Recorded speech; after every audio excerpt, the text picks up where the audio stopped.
ফের দলবদলের মুখে Lionel Messi. আচমকায় ছড়িয়ে পড়েছে আমেরিকার ক্লাব ইন্টার মায়ামি ছাড়ার জল্পনা। হঠাৎই কী হলো আর্জেন্টিনা তারকার? আর ক্লাব ছাড়লে তার নতুন ঠিকানা কী হবে? সেটা কি ফের সৌদি আরবে? 2023-এ ফ্রান্সের পিএসজি ছাড়ার পর ফ্রি ট্রান্সফারে ডেভিড বেকহামের ইন্টার মায়ামিতে এসেছিল মেসি। তার আগে সৌদির ক্লাব আল হিলালের সাথে বিরাট অঙ্কের প্রস্তাব ছিল মেসির কাছে, কিন্তু সবাইকে চমকে দিয়ে তিনি বেছে নেন আমেরিকাকেই, যাদেরকে তিনি গত মৌসুমে মেজর লিগ সকারের প্লে অফে তুলেছিলেন। সেই সঙ্গে গত বছর লিগ কাপ ট্রফিও এসেছিল তার হাতে।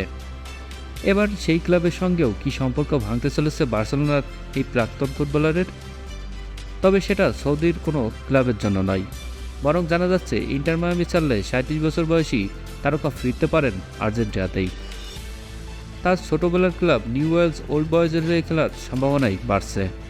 অবশ্য তার জন্য আরও 1 বছর অপেক্ষা করতে হবে ক্লাবটির। সূত্রের খবর 2025-এর ডিসেম্বরে তিনি পুরনো ক্লাবে ফিরতে পারেন, যেখানে তিনি 1995 থেকে 2000 সাল পর্যন্ত খেলেছেন।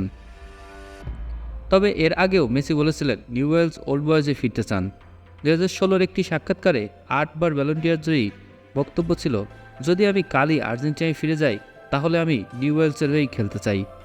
সেটাই আমার সবচেয়ে বেশি পছন্দের। আর্জেন্টিনার ক্লাব ছাড়ার পর বার্সেলোনা হয়ে 18 বছর খেলেছেন। 2021-এ তিনি বার্সা ছাড়েন। এবার যদি তিনি ছোটবেলার ক্লাবে ফেরেন তাহলে যেন একটা চক্র সম্পন্ন হবে বলেই মনে করছেন অনেকেই।